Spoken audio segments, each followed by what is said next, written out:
Hello everyone, welcome to my YouTube channel Durlab Smith. The poem that I'm going to explain today is very interesting, and this is exclusively for the students who are from the West Bengal board and who you speak in Bengali as their mother tongue. তো আজকে যে পোয়েমটা আমি explain করব সেটা exclusively West Bengal বোর্ডে যারা বাংলা মিডিয়ামের ছাত্র তাদের জন্য। আর যে কবিতাটা আছে সেটা হলো তোমাদের ক্লাস 10 স্ট্যান্ডার্ডের যে টেক্সট বুক রয়েছে ব্লিস টেক্সট বুক থেকে আমি পোয়েমটাকে এক্সপ্লেন করতে চলেছি। My Own True Family, written by Ted Hughes. Don't say Ted Hughes. Okay, I heard many people pronouncing it Ted Hughes, but this is one syllable, right? Ted Hughes. A Hughes ke Hughes bolbe na. It is not disyllabic. It is single syllable. Okay, তো সুতরাং একবার sound করতে হবে Ted Hughes, not Ted Hughes. Anyway, so I'm going to explain this poem especially for the students who are from the West Bengal board. That's why I decided to explain this entire poem in Bengali. Okay, English to Bengali, so that you can understand it better and you can attend all the questions in your board exam easily. তোমরা যাতে ভালো মতো বুঝতে পারো কবিতাটির মেসেজটা কি, আর board এক্সামে যাতে তোমরা ভালো মতো অ্যানসার্সগুলোকে লিখতে পারো বুঝে নিয়ে। Okay, so without wasting time, let's get started with the line-wise explanation of the beautiful poem My Own True Family. Okay, চলো তোমাদের জন্য আমি অলরেডি পেজটাকে ডাউনলোড করে রেখেছি। So I'm going to share the PDF Bliss Class 10 West Bengal Board. So here is the poem My Own True Family. প্রত্যেকটা কবিতার মধ্যে কবি কিন্তু একটা করে মেসেজ দিয়ে থাকে, and our purpose is to understand that poem and get the knowledge or information related to the theme. তো থিম রিলেটেড যে ইনফরমেশন বা নলেজটা রয়েছে সেটা আমাদের অবশ্যই বোঝা উচিত, and that is the main purpose why we should read the poem. তো কবিতা পড়ার দুটো উদ্দেশ্য রয়েছে। একটা হলো আমাদের বোর্ড এক্সামে পরীক্ষায় প্রশ্ন আসবে এই কবিতা থেকে, that is the more important thing. আর একটা রয়েছে যে কবিতার মধ্যে মেসেজটা কি আছে। And number 3, all the important words and meanings সারা জীবন কাজে লাগবে। And one vital thing that we should focus on specially সেটা হলো pronunciation, the right pronunciation of each and every single word. কারণ কি উচ্চারণ যদি আমরা শুরু থেকে না শিখি পরে কিন্তু সেটাকে আর কারেক্ট করা যায় না when we grow old। তো বড় হয়ে কিন্তু উচ্চারণগুলো ঠিক করা যায় না। সুতরাং when you're learning new words at that time you have to learn the pronunciation at the same time. তো সেই সময় কিন্তু প্রনাউন্সিয়েশন উচ্চারণগুলোকে ভালো মতো শিখে নেওয়া উচিত, পরে কিন্তু অসুবিধা হয়ে যায়। যেমন আমরা শুনে থাকি এডুকেশন, অ্যাকচুয়ালি ইটস এডুকেশন। তোমরা শুনে থাকবে suggestion, it's not suggestion, it is suggestion. কারণ কি আমাদের সিনিয়ররা বা আমাদের টিচাররা কিন্তু আমাদেরকে সাজেশন হিসেবেই পড়িয়েছে। That's why we picked up the wrong pronunciation which is not based on IPA. যাই হোক আমি কমিউনিকেশন ক্লাসও দিই, তো সেখানে তোমরা যদি আরও বেশি জানতে চাও, if you want to know something more about the spoken English, তাহলে তোমরা সেপারেটলি আমার সঙ্গে কন্ট্যাক্ট করতে পারো। নাম্বারস দেওয়া আছে ভিডিওতে, তো সেখান থেকে নিয়ে তোমরা সেপারেটলি আমার সঙ্গে কন্ট্যাক্ট করতে পারো if you are serious to develop your English communication skill. But for now I'm going to explain this poem for the students of West Bengal board যারা বাংলা মিডিয়ামে পড়ছে। ওকে, চলো তাহলে লাইন বাই লাইন পোয়েমটাকে ভালো মতো আমরা বুঝে নিই। দেখো এখানে let's read the background just before going to the main poem. Okay, তো প্রথমে একটু ব্যাকগ্রাউন্ডটা দেখি। The poem describes the magical experience of a young child in a oakwood. কবিতাটি একটা ছোট্ট চাইল্ড মানে ছোট্ট একটা শিশুর একটা ম্যাজিক্যাল এক্সপিরিয়েন্স হয়েছিল ওক গাছের ফরেস্টে যখন গিয়েছিল, মানে ওকের বাগানে যখন গিয়েছিল তখন। and indicates that human beings and trees should thrive as a single family. আর এই কবিতাটা কিন্তু এটাই আমাদেরকে ইন্ডিকেট করে যে মানুষ এবং ওক গাছ তাদের একসঙ্গে বড় হওয়া উচিত, because they are the parts and parcels of our society and environment. So they should thrive together, they should grow together, একসঙ্গে তারা বেড়ে উঠবে। It focuses strongly on the need to protect our natural environment for the welfare of mankind. আর এই কবিতাটা কিন্তু mainly focus করেছে যে আমাদের প্রাকৃতিক যে পরিবেশটা আছে সেটাকে কিন্তু প্রোটেক্ট করা উচিত। আর এটাকে প্রোটেক্ট করব কিসের জন্য? For the welfare of mankind, কারণ কি পরিবেশকে যদি আমরা রক্ষা করি তাহলে পরিবেশ আমাদের রক্ষা করবে। So this is the message or theme of the poem. Okay, now let's go line wise explanation. এখন চলো আমরা একে একে ওয়ার্ডের আর প্রত্যেকটা লাইনের মিনিংগুলো কি সেটা বের করি। So you just grab the text book and start reading. তোমরা ভালো করে টেক্সট বুকটা নিয়ে নাও, আর if there is something to write it down, so simply grab your pen and keep writing them. আমি বলে দিচ্ছি বাংলাতে। Once I crept in an oak wood. একদিন আমি সাইলেন্টলি চুপিসারে একটা ওক গাছের ফরেস্টে ঢুকে পড়েছিলাম, প্রবেশ করেছিলাম। The poet crept in an oak wood, কবি এই ওক গাছের ফরেস্টের বাগানে ঢুকে গিয়েছিল। I was looking for a stag. তো what was the poet doing and why did he enter the forest? Because he was looking for a stag. সে একটা ডিয়ার খুঁজছিল, মেল ডিয়ার। স্ট্যাগ মানে মেল ডিয়ার, ছেলে হরিণ। But what did he meet finally? কিন্তু সে কি দেখা করলো দেখো, খুঁজছিল সে একটা হরিণ, বাট পেয়ে গেল কি? I met an old woman there. কিন্তু আনফর্চুনেটলি কবি কিন্তু একটা ওল্ড ওম্যান মানে একটা বৃদ্ধা মহিলার সঙ্গে সেখানে দেখা হয়ে গেল। All নবলি stick and rag. The woman was very strange and very poor and she was holding one stick, তার হাতে কিন্তু একটা লাঠিও ছিল। and she was wearing torn out clothes, মানে ছেঁড়া পুরনো বস্ত্র পরেছিল। একদম আনস্টেডি ছিল, মানে হাত ছিল হাতে একটা, মানে থিন ছিল, একদম একদম রোগা ছিল লাঠির মতো, আর দেখতে ছিল খুবই গরিব। শ্যাবি অ্যাপিয়ারেন্স মানে পোশাকটা যে পরেছিল সেটা, সে বস্ত্রটা পুরনো ছিল। So this is how the lady appeared suddenly in front of the poet. তো এইভাবে কিন্তু ওই ওল্ড ওম্যানটা কবির সামনে এসে দাঁড়ালো। And she sad I have seen and she sad I have your secret here inside my little bag. তখন কিন্তু সেই বৃদ্ধা মহিলাটি কবিকে বললেন যে আই হ্যাভ ইউর সিক্রেট, মানে the lady had his secret, মানে কবির সিক্রেট ছিল তার ছোট্ট ব্যাগের মধ্যে। তো দেখি কি সিক্রেট ছিল। Then she began to cackle and I began to crack.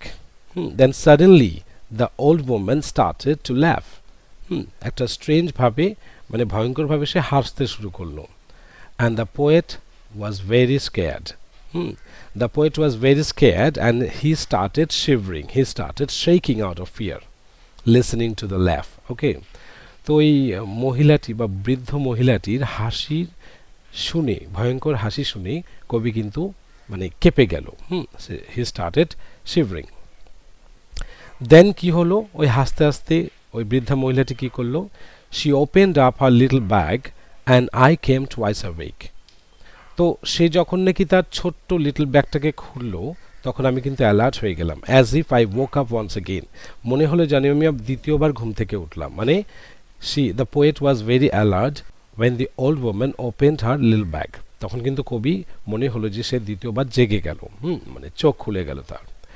Surrounded by a strange tribe and me tied to a stake, and suddenly the poet saw that he was surrounded by people. Actually these people are not that ordinary people, actually these are the oak trees. তো হঠাৎ করে কবি যখন দেখলো যে সে এক দল মানুষের চারিদিকে ঘিরে আছে, মানে একদল ট্রাইব, মানে তোমার থাকে না যে আফ্রিকান জঙ্গলে যে ট্রাইবাল কমিউনিটিস থাকে না, যারা ওই ঝিঙ্গালালাহু গান টান করে যে, তো সেই ধরনের এক ধরনের মানুষরা কবিকে ঘেরাও করে রেখেছে। And the poet was Tide to A strike, মানে কবিকে কিন্তু বেঁধে রেখে দিয়েছে, একটা বড় একটা গাছের গুড়ি যে আছে সেখানে বেঁধে রেখে দিয়েছে। কারা? ওই যে স্ট্রেঞ্জ পিপল। ওই স্ট্রেঞ্জ পিপল বলতে ওই যে ওক গাছ, অ্যাকচুয়ালি ওক গাছই সিম্বলিক্যালি বলা হয়েছে, তারা এক ধরনের ট্রাইবাল কমিউনিটি, তারা বেঁধে রেখেছে কবিকে। So this is what the poet saw. তো এই ম্যাজিক্যাল ব্যাগটাকে খোলার পরে কবি দেখলো কি যে তাকে ঘেরাও করে রেখেছে বিভিন্ন মানুষেরা, মানে ওক গাছেরা। আর কি বলছে দেখো, they said we are the oak trees, আমরাই হলাম ওক গাছ, and your own true family. তো তারা চারিদিকে দাঁড়িয়ে থেকে কি বলল? আমরাই হলাম তোমার সত্যিকারের ফ্যামিলি, মানে ওক গাছ, তো ওক ট্রিজগুলো বলছে যে তারাই নাকি কবির সত্যিকারের family. So here the poet gives us a message. তো এখানে কিন্তু কবি একটা মেসেজ দেয় যে trees trees are the on true family members in our life. তো গাছ যে আছে, so we and our trees should grow together like a family member. আমরা ফ্যামিলি মেম্বারের মতো কিন্তু ট্রি মানে ওক গাছের সঙ্গে আমরা একসঙ্গে বেড়ে উঠবো। So what is the message that oak trees are giving here? তো ওক ট্রিজরা বলছে যে we are not separate from your family, we are also the members of your family, so we should grow together. You should not cut down, right? We should grow together. আমরা একসঙ্গে বেড়ে উঠবো, আমরা আলাদা নই, তোমারই ফ্যামিলি মেম্বারের মধ্যে আমরা পড়ি। আর কি বললো দেখি, we are chopped down, we are torn up, you do not blink an eye. So কবিকে বললো যে we are chopped down, it means the trees were putting complaint. So the trees were showing sadness. They were very, very sad and disappointed কারণ human beings, the people are cutting down them. So the people were cutting the trees. তো মানুষেরা যেহেতু গাছ কেটে ফেলছে, পরিবেশ নষ্ট করছে, that's why the trees have their own complaint against humanity. প্রত্যেকটা মানবজাতির কাছে এটা কিন্তু কমপ্লেন ছিল সেই ওক গাছগুলোর, যে তোমরা আমাদেরকে কি করছো, we are chopped down, আমাদেরকে কেটে ফেলছো, we are torn up, আমাদেরকে মেরে ফেলছো, উপড়ে ফেলছো, but you do not blink an eye, but you do not show any mercy, you do not care about it. তোমরা কিন্তু একটু আমাদেরকে নিয়ে ভাবো না, তোমরা আমাদেরকে নিয়ে serious now, that's why you are killing us, তোমরা আমাদেরকে মেরে ফেলছো।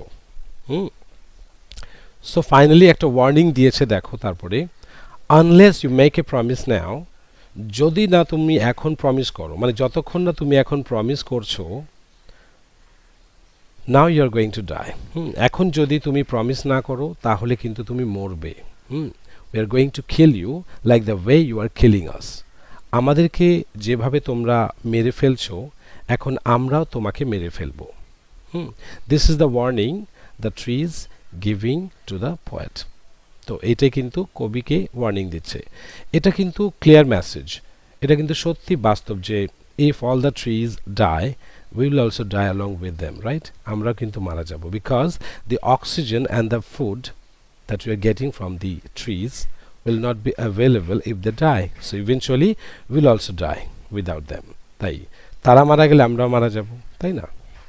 তো এটা আর কি ওয়ার্নিং মেসেজ দিল। তো অবশেষে কি বললো দেখো, unless you make a promise now, এখন যদি প্রমিস না করো, now you are going to die, তুমি এখন মারা যাবে। and then whenever কি বলছে প্রমিসটা কি, whenever you see an oak tree felled, swear now you will plant two. যখনই দেখবে যে কোনো একটা ওক গাছকে মারা হচ্ছে বা কাটা হচ্ছে, তখনই শপথ নিতে হবে, প্রমিস করতে হবে যে you will plant two, তোমাকে দুটো ওক গাছ বুনতে হবে, মানে একটা ওক গাছ যদি কেটে ফেলো তাহলে দুটো ওক গাছ তোমাকে বুনতে হবে, and this is the promise that you need to make right now. এখন সেই প্রমিসটাই তোমাকে করতে হবে, ওকে? আচ্ছা, let's see the next line. Unless you swear, the black oak bark will wrinkle over you. আর যদি প্রমিস না করো তাহলে কিন্তু ওক গাছ, সিম্বলিক্যালি কি বলছে যে ওক গাছ তোমাকে চাপা দিয়ে মেরে ফেলবে, it means all the oak trees will fall on the poet and the poet will die on the spot. Poet কিন্তু মরে যাবে। তো এটাই সিম্বলিক্যালি বোঝাতে চাইছে কবি। So unless you swear, the black oak bark will wrinkle over you, fall down on the poet, and poet will be buried underground. কবি কিন্তু মাটির নিচে পড়ে চাপা পড়ে মারা যাবে। নেক্সট লাইন কি বলছে, and root you among the oaks where you were born but never grew. আর তোমাকে সেখানে পুঁতে রাখবো যেখানে ওক গাছ তো জন্মেছিল, but they never grew. And then you'll understand how it feels when you are alive but you are not allowed to grow like the oak trees. তখন বুঝতে পারবে যে তুমি জীবিত কিন্তু তোমাকে যদি বাড়তে দেওয়া না যায় কেমন ফিল হয়। So the trees wanted to make the poet feel the same feelings as they were feeling inside. তো গাছগুলো কিন্তু কবিকে এটাই বোঝাতে চেয়েছিল যে তারা যেমন ভেতরে ফিল করছে তুমিও সেরকম ফিল করো। Let's go to the next lines, পরের লাইনে আমরা চলে যাই। This is the picture and this is the poet. So these are the next lines. পরের লাইনে কি বলেছে? This was my dream beneath the boughs. This was my dream. Actually, whatever the poet saw in the poem, that means since the old woman opened her little bag, আর এখনো পর্যন্ত কবি যা যা দেখেছিল, it was nothing but a dream which he saw under the oak boughs. মানে okay গাছের নিচে সে কবি কিন্তু ঘুমিয়ে পড়েছিল। He had a dream. So what ever happen right now, এখন যা যা ঘটলো, ওই সেই বুড়িটাকে দেখা থেকে শুরু করে যা যা ঘটলো, ওই যে ওক গাছের ট্রাইব চারিদিকে ঘেরাও করে আছে, কবিকে বেঁধে রেখেছে, মারার জন্য কনভারসেশন করছে, এগুলো কিন্তু অ্যাকচুয়ালি কবির স্বপ্ন ছিল, which he had while sleeping under the boughs of the oak trees. তো ঘুমিয়েছিল, ওই স্বপ্নে দেখেছিল এগুলো। The dream that altered me, আর যে ড্রিমটা, যে স্বপ্নটা কবিকে ভেতর থেকে চেঞ্জ করে দিয়েছে। Now the poet understands what he should do with the trees and how he should behave with the trees. সেই গাছের সঙ্গে কি করবে বা গাছের সঙ্গে কেমন ট্রিট করবে সেটা কিন্তু কবি বুঝে গেছে আফটার হ্যাভিং দিস ড্রিম, এই স্বপ্নটাকে দেখার পর। So when I came out of oakwood, যখন আমি ওক গাছ থেকে বেরিয়ে এলাম, ব্যাক টু হিউম্যান কোম্পানি, সেই মানব সমাজে, তখন কি হলো? My walk was the walk of a human child, আমার হাঁটাটা ছিল ঠিক মানব শিশুর মতো, but my heart was a tree, কিন্তু আমার মনটা ছিল গাছ। মানে deeply inside the poet was connected to the trees, but outside he looks like a human child.